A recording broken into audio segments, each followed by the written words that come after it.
En 2019, j'ai publié Désastreuse réapparition et en 2022, j'ai publié Dans l'âme des femmes blessées. Aujourd'hui, je fais cette vidéo pour partager avec vous quelques erreurs que vous devez éviter si vous voulez écrire votre propre livre. Je crois qu'ici, il y a certainement des ladies qui ont envie de se lancer dans l'écriture, mais se demandent encore comment faire. Alors, je vais partager un peu de mon expérience avec vous dans cette vidéo, principalement les erreurs que vous devez éviter. Premièrement, ne pas se lancer, c'est une erreur grave que vous commettez. Parce qu'en fait, si vous ne vous lancez pas, vous ne saurez jamais si vos écrits seront appréciés par vos lecteurs. Vous ne saurez jamais à quel point vos écrits peuvent toucher l'âme d'une personne, à quel point vos écrits peuvent transformer une personne, à quel point une personne a besoin de vos écrits pour changer sa vie. Et c'est le cas de beaucoup de personnes. En fait, il y a en vous la peur d'être critiqué, la peur de se lancer, parce que vous avez peur d'être critiqué. Vous avez peur du jugement des autres, du regard des autres. En regardant en arrière, je me rends compte que mon premier livre, il n'est pas aussi meilleur que le deuxième, mais aussi au fur et à mesure que vous allez vous améliorer. J'ai regardé un jour les écrits d'un auteur en NEP qui me disait qu'il a peur de se lancer. Mais quand j'ai vu ses écrits, je me suis dit, mais tu écris super bien. Pourquoi est-ce que tu ne te lances pas?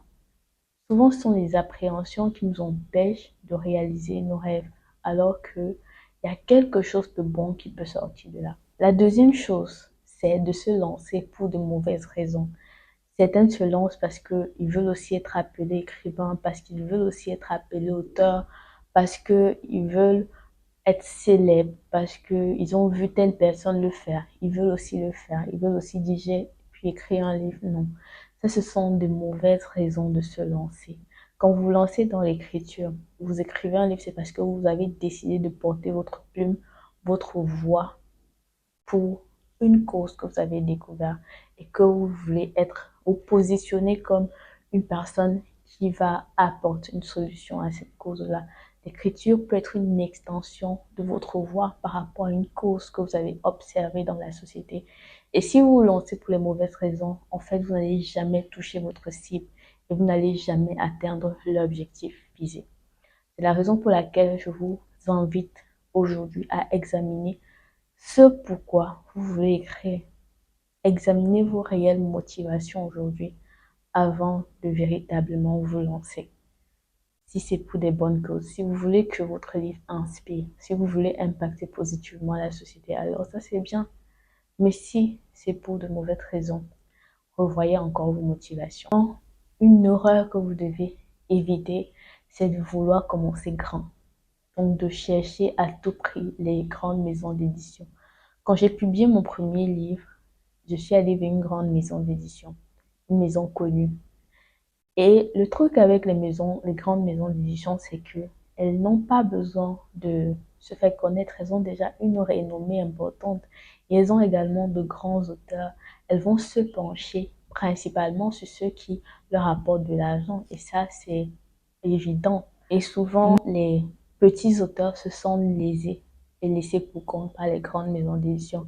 Alors, si vous pouvez commencer avec une petite maison d'édition, le peu d'exemplaires que vous pouvez produire, mais qui est quand même de bonne qualité, faites-le. Faites-le. Et il n'y a pas de meilleure maison d'édition. C'est vos écrits qui vont vous permettre de devenir le best-seller que vous avez envie de devenir.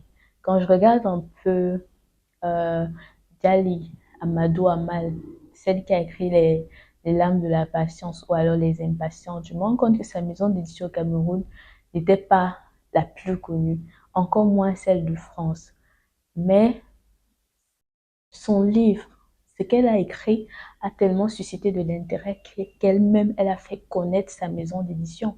Parfois, c'est vous-même, vous pouvez commencer avec une petite maison d'édition qui vraiment vous prend au sérieux, qui investit beaucoup dans votre promotion et vous allez voir que vous allez évoluer. Vous allez évoluer tranquillement. Une autre erreur que vous ne devez pas commettre, c'est de vouloir publier en toutes les langues. Choisissez la langue qui vous convient le mieux et publiez en une seule langue.